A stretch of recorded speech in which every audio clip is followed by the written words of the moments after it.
which looks to understand and unravel the next generation medical devices, advancements in sensors, imaging, and robotics.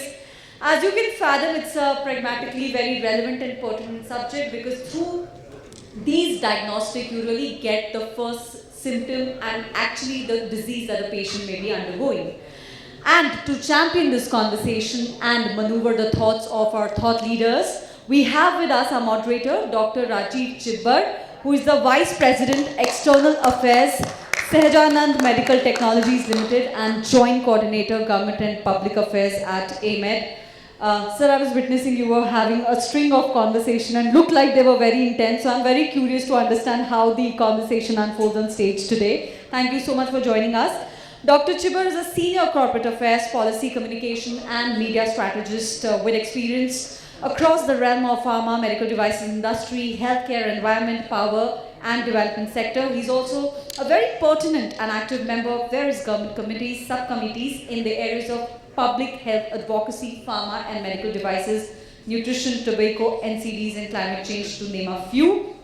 And joining him on stage is Dr. Rajiv Gautam, Corporate Officer, HORIBA Limited, Japan, President, HORIBA India Private Limited. Dr. Gautam, thank you for joining us today. He's a passionate biotechnologist with over 3 decades of experience in the corporate sector. He has a very successful, credible, proven track record of managing sales and business strategy in organizations of repute like Cadila, Ranbaxy, and Bremer Pharma. And he has led diverse businesses of HORIBA in the automotive, semiconductor, process, environment, medical scientific segments for the past decade in India and SAARC nations.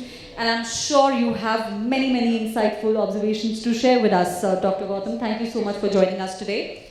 Next, we have with us Dr. Ravi Rathod, General Manager, Policy and Strategic Affairs at Innvolution Imaging Technologies Private Limited.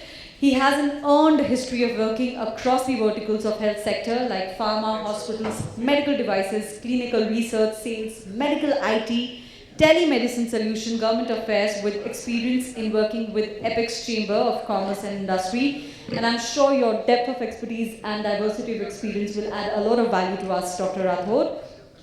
And we also have with us Dr. Sameer Gupta, Group Cardiac Cath Lab Director at Metro Hospital and Heart Institute, Delhi. He's a highly skilled cardiologist who specializes in interventional cardiovascular and peripheral procedures. And he's also completed his medical residency at Penn State University Cardiology Fellowship and has authored multiple abstracts, journal articles, book chapters at national and international meetings. And in 2013, he was also conferred upon and awarded the status of Extraordinary Ability and Achievement by United States government. And with such lofty background, I think the stage is set. Over to you all. Thank you.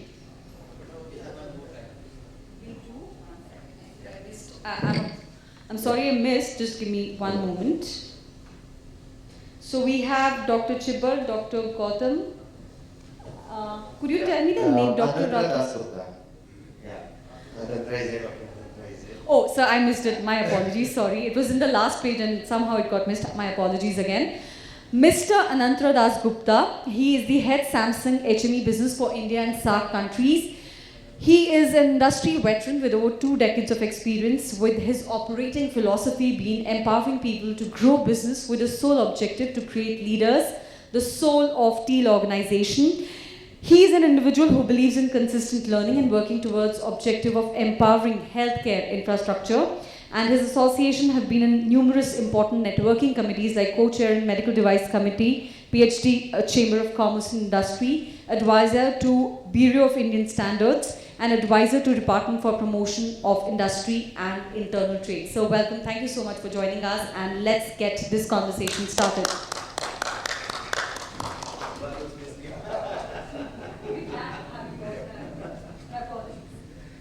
Well, thank you very much.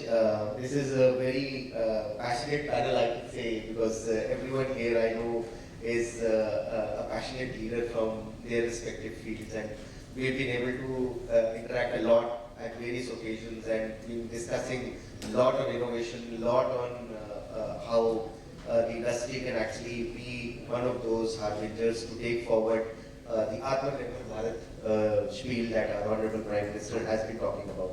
So the session is pretty much on AI, robotics, and how innovation can be the next, fulcrum which can take forward not only the vision towards Make in India, but also to have India as one of those hubs beyond the generics. What we have seen in the last couple of years is a strategic goalpost shift from being a generic industry to quality, and then the medtech industry within this sector has really been the sunshine sector, which has given some kind of newer nuances to this entire innovation and AI robotics area. So presently, if I talk about the entire medtech industry, and as we all know, it's pegged around $11 billion. By 2030, we envision this industry to become a $50 billion industry, and that's because we would have more AI-enabled technologies, more electronic-enabled medtech devices being severed within the last leg. In fact, not only last leg, the last mile connectivity needs to be the place where we can have the last mile also being served. And that is the vision. But the vision obviously has a lot of roadblocks. The vision obviously has a lot of solutions that can take it forward. So I'll be quick, and we'll try to close this panel within a stipulated time frame. We have one question on which I'll request every one of you to delve slightly more on your ideas, and then a quick one rapid fire round question on one solution that you feel can take the industry to a next level. Obviously, we're looking at India being a global hub in the entire world, and we have kind of like achieved the economy status, but the hub status is yet to come on. So my first question is to Sameerji. You've seen technologies move from what it was as a bare metal stent to now how robotics are actually taking place at Cath Labs. How do you see this tectonic shift and the acceptability of complex AI mechanisms at a clinical setup, and also the end user, which is the patient, accepting it more fast and more gradually? So the reason is because we talk about newer things coming like a dime a dozen on a regular basis. The last two panels discussed almost on a similar strength, that how these new technologies are evolving at a faster pace. But are we catching up at a faster pace at a clinical setup? And is the end user, the patient whom you interact more rather than us from the industry, has an acceptability towards it? Rajiv, thank you so much. I think this is first of all, Farooq, this is a great platform, and thank you so much for organizing and having me here. So Rajiv, this is a very interesting point that, where do we stand currently with technology / AI, and where do we see this thing going in the future, in the next few years?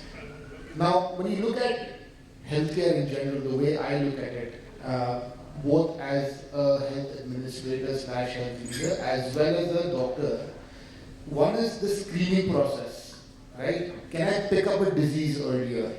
Can I find out if this person is going to get cancer? Can I find out if this person has an irregular heart rate? Can I find out if this person what is his risk of having a heart attack? One is the screening process. Then is the diagnosing process that, okay, this person has come to me with this discomfort, this illness. Can I diagnose him properly, right? How can I improve that? And then the third part comes, the treatment component. How do I treat this person better? What are the things that I can do to improve the overall outcome and maybe get him feeling better, stronger, and live longer? When you think of the screening process, I think the technologies, there are so many different technologies out there. Whenever you evaluate a technology, you have to understand what am I going to do with the data that comes out of the technology. An example, a classic example of this is the Apple Watch. Or, I won't take a brand, a smartwatch. When you look at the smartwatch, I'm wearing one, I've been wearing one for the last 6-7 years, it's been absolutely fantastic. In the screening process, it has picked up the Apple Heart Study. Let me just tell you, I don't know whether how many of you are aware of this. The Apple Heart Study was a very interesting study where they took people who are wearing these smartwatches and said, let me see if I can detect atrial fibrillation, which is an irregular heart rate. They studied hundreds and thousands of people. They studied numbers that are not possible otherwise in normal clinical trials. Like maybe if you're studying a stent or you're doing something else, you will start 5,000, 10,000 patients at maximum, right? Here they studied, I would like to say 500,000 people. 500,000 people. And they picked up irregular heart rates. They accurately identified irregular heart rates. And there were some people where they had a few irregular heart rates and then it was normal. And it was not correct. So it was a false positive. Now the question comes up, this brings up anxiety in the mind of the patient gets a bit uncomfortable, etc. So we have to be very clear as to what to do with this. Now in the diagnosing process, the Apple Watch is once again, I have personally told many patients, please buy a smartwatch. You're having these irregular heart rates, you're not able to pick it up on a holter, get a smartwatch. When you have that discomfort, get an ECG, send it to me. And multiple patients, I can identify at least half a dozen patients, if not more, who in the last 2 years I have picked up an irregular heart rate in them. They were having symptoms which they would not have otherwise picked up. So there is definite role for diagnosing, but the accuracy needs to be of a good standard. There are some devices out there which do ECG, but they give more, but it's not of that accuracy. And it's important that as we as a country become Atmanirbhar, take these devices out to the world, we give them the satisfaction that the accuracy of this device is very important. No, this is very problem. No, this is completely, I think the 3 pointers that you looked at how technology will be looked into. One problem that I see from your side is the data decipher. How do you decipher the data? But that's something that we need to also upskill ourselves with, and capabilities within that technology domain needs to be really catapulted to a next level altogether. So this comes at a point where India right now is also going through metamorphosis in terms of education itself. Rajiv, you've actually looked at this part very keenly, and I see your posts pretty much where you engage with a lot of institutions, whether they're IITs, IIMs, NIPERs have actually come up, and recently, the R&D policy that was launched by the government a couple of days back also talks about how upskilling and education becomes the curricula itself becomes an important way where we take people who have the capabilities. We take people who can actually, what Sameerji said, can use that data, and that data then goes down to a level where it can be disseminated and utilized for further inwards towards technology activity. And that is where, and that is how we would be able to use more AI and technology engine if we have to look at it. So your thoughts on how can we improve capabilities? Would there be a requirement of academicians also being there? We hardly see IITs and IIMs on their own maybe have a one-to-one interaction with foreign universities, but any kind of research work, novel technology being done at a joint collaboration, all these are slightly amiss. We may be starting to look at it, but how? Thanks, Rajiv. The same thing from an Apple example and what you said. Let me divert first problem and the difference between US and India. There is no dearth of scientists or the medical professionals, or I think our doctors are one of the best in the world as we are moving it. Okay. But still we are in the medical technologies, other things, we are far behind in the US. The problem is that there is no connect between the academics as well as the practical side. Our education is totally educationally the basic. We told them basic education, our research is the basic research. There is no applied research.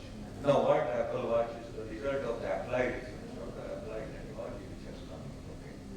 We have so many PhDs and there's so many IITs and so many institutes, universities, thousands of millions of PhD we are producing, but they just go and sit in the library. We don't study the practical problem and we don't take it seriously. Neither that the money flow towards that, they don't get the money as well. US is the one country where the entrepreneurship is so high. You bring some, you have some issue or some problem and they convert it to a product. Until as India will not think of that way, we are not going to get it. Maybe AI, maybe all these, machine intelligence, artificial intelligence, all these things we have to do. The first thing is start with education. I was talking to only 3 days back, Rangana from IIT Delhi. So they start thinking now. They wanted to start some of the courses, some of the institutions now they wanted to start MTech with AI. So they create the students who knows this subject. Today I want to do it, but I don't know where to go, where to get education. Industry don't pick me up because I don't have the relevant education. I think IIT Roorkee, I was talking about, I'm from IIT Roorkee, so I have some connect there. So all these IITs, universities have started thinking. Until unless we don't have the these education institute pick up, then the students become that thing, then industry pick up, industry and academia comes together. That will create an environment, a physical ecosystem to create a product which is applied product, a research which is applied research. Exactly what you said, and applied education is something that really needs to pick up. I think I have a couple of times talked about it. I now see AI as a very different ball game altogether, and it's not the regular artificial intelligence. I think, as you said, from the bottom line itself, AI from my perspective is academia, industry linkage. That's the AI that we need to really start off with, build it to a level where we can then accept innovation. Then only you'll be able to go into all these areas. So I think that's the other part that I actually wanted to ask you is the capabilities. We don't seem to have the capabilities. Obviously, you've responded to part of it, but just having these curriculums or bridge courses may not be able to suffice what the industry requires. How do you feel that is going to really build up in the next couple of years? It's not that a 2 month course or a 5 months course or a 6 months course will give us the skill set. I'll give you a small example. Assembly as a company has the largest state manufacturing unit in Hyderabad. We already have a facility in Surat and a couple of other places in the world. What happens is when we start picking up talent from the local pool, they hardly do know anything about metallurgy. They hardly do know anything about what a medical device is, and that's courtesy our pharmacy background that most of the institutions have. How will that be bridged in the next couple of years? See, it can't be happen without government. Exactly. So government has to create a body under the Ministry of Health or something like this, who bring academia and the industry together. They sit on the table. What industry want that in that academia or the universities or they pick up, they create MTech course or whatever the course on that, the students come and industry pick up. Until the money will not flow, nobody will go and go to the test. Ultimately, that's the fact of the life. So I think there has to be, government has to facilitate this industry academic relationship. We keep on talking in these rooms or in this conferences, is not going to help. I think government is thinking, but maybe CII or FICCI or ASSOCHAM, somebody we need to take. We need to create a body, and that body has to create this thing. That is the only way. And then, what industry tells, academy pick up that, create a course on that, get students trained on that, and that industry pick up back, and this will become, then it becomes a circle, and it will be done, and everything is becomes on this. We need somebody to, maybe Manish is here or through that contact or something. We need to talk to the government. They have to facilitate a body on that. No, completely agreed. I think we from the industry also need to be cognizant of the fact that we need to sit on these academic institution curriculum or pedagogy committees also. In fact, what has been amiss is that we've never been invited to all of this. We largely are confined to manufacturing, not to any. Things are changing. Rather than that, all told me that you come and I want you to become an executive council or something. What course they want you to make now. Things are changing, but how much is it? It's a huge country. One or two institutes may not have. Until the government comes and it happens with the millions of institutes, things will not. It's a huge country. Getting with manpower requirement to change. Absolutely, bang on. Coming to you, Atantra, look, I'm pretty much fascinated with the manufacturing that India is now currently on, and we've seen this slightly what we quote unquote call the unprecedented growth of manufacturing, and the government's entire spiel on affordability, accessibility, availability. How do you think innovation, and especially innovation coming from companies which are of a larger MNC background and still making a headway into manufacture in India or make in India, look at technology acceptability in this part of the world vis-a-vis the technology and acceptability of something that has already been launched globally but coming here at a later stage, a very later stage. I mean, Dr. Sameer would have seen technologies almost like 5 years back, which have come to India now. Why is that disconnect? And what do you feel? Why do you feel the technologies are coming at a time when they're almost like a second generation there, and being parked as a newer technology here in India? So you have two parts of the question. One is the affordability, and I was willing to listen that when the other panels were going on. There are two aspects in it. One is affordability, another is the safety, because it deals with the patient life. And for a country like India, the out of expense is still 80%. Out of pocket expense is still 80%. So we have to look at the affordability part also. Now, when we look at AI, can we harp on that factor? Can we bring affordability to it? Along with the safety, without compromising the safety.